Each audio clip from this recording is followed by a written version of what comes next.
Praise the lord. హల్లెలూయా. దేవుని నామానికి మహిమ కలుగునుగాక.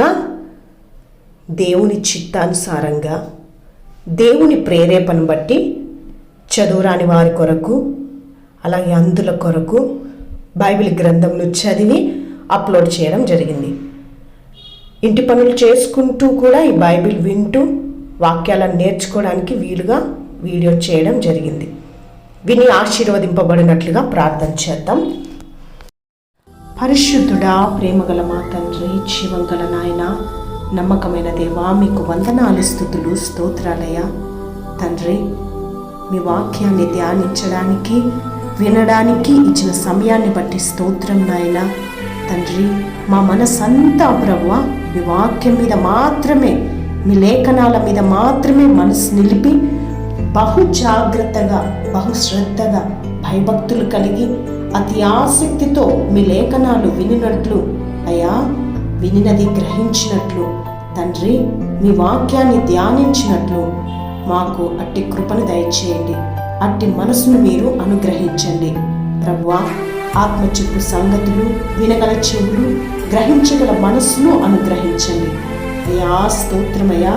మీరు ఏదైతే ప్రభువా ఈ వాక్యం ద్వారా మాతో మాట్లాడుతున్నారో ఆ వాక్యానుసారమైనటువంటి అయా జీవితం చేయనట్లు, జీవితాన్ని సరిచేసుకుని ప్రభువా మీ వాక్యానికి లోబడి ప్రభువా విధేయులై జీవించే మనసును మాకు అనుగ్రహించండి అయ్యా. విత్తబడుతున్న ప్రతి మాట కూడా మా హృదయంలో లోతుగా పాతుకుపోయి ప్రభువా నూరంతలుగా అది ఫలించినట్లు మీ వాక్యం మాలో కార్యసిద్ధి కలుగునట్లు కృప చూపండి.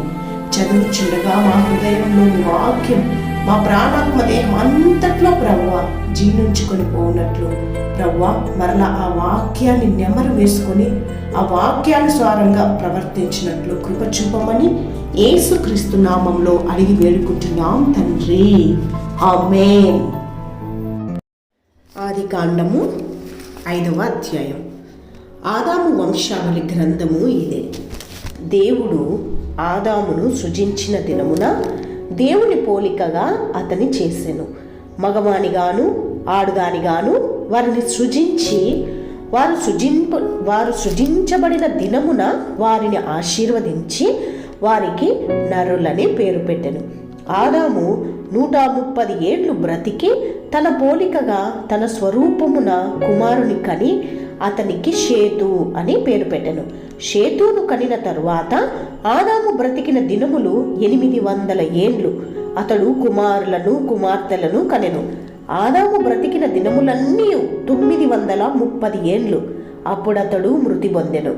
షేతు 105 ఏండ్లు బ్రతికి ఎనోషును కనెను.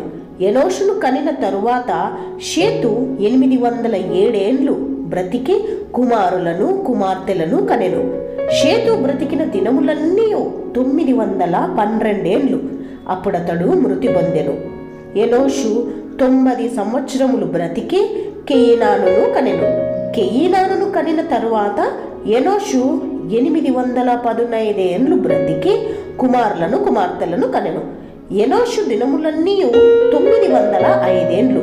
అప్పుడతడు మృతి పొందెను. కెయీనాను 70 ఏండ్లు బ్రతికి మహలలేలును కనెను. మహలలేలును కనిన తరువాత కేయినాను 840 ఏండ్లు బ్రతికి కుమారులను కుమార్తెలను కనెను. కేయినాను దినములన్నీ 910 ఏండ్లు. అప్పుడతడు మృతి పొందెను. మహలలేలు 67 ఏండ్లు బ్రతికి ఎరేదును కనెను. ఎరేదును కనిన తరువాత మహలలేలు 830 ఏండ్లు బ్రతికి కుమారులను కుమార్తెలను కనెను. మహలలేలు దినములన్నీ 895 ఏండ్లు. అప్పుడతడు మృతి పొందెను. ఎరేదు 167 ఏండ్లు బ్రతికి హనోకును కనెను. హనోకును కనిన తరువాత ఎరేదు 800 ఏండ్లు బ్రతికి కుమారులను కుమార్తెలను కనెను. ఎరేదు దినములన్నీ 962 ఏండ్లు. అప్పుడతడు మృతి పొందెను. హనోకు 65 ఏండ్లు బ్రతికి మెతూషెలాను కనెను. హనోకు మెతూషెలాను కనిన తరువాత 300 ఏండ్లు దేవునితో నడుచుచు కుమారులను కుమార్తెలను కనెను. హనోకు దినములన్నీ 365 ఏండ్లు. హనోకు దేవునితో నడిచిన తరువాత దేవుడు అతన్ని తీసుకొని పోయెను గనక అతడు లేకపోయెను. మెతూషల 187 ఏండ్లు బ్రతికి లెమెకును కనెను. మెతూషల లెమెకును కనిన తరువాత 782 ఏండ్లు బ్రతికి కుమారులను కుమార్తెలను కనెను.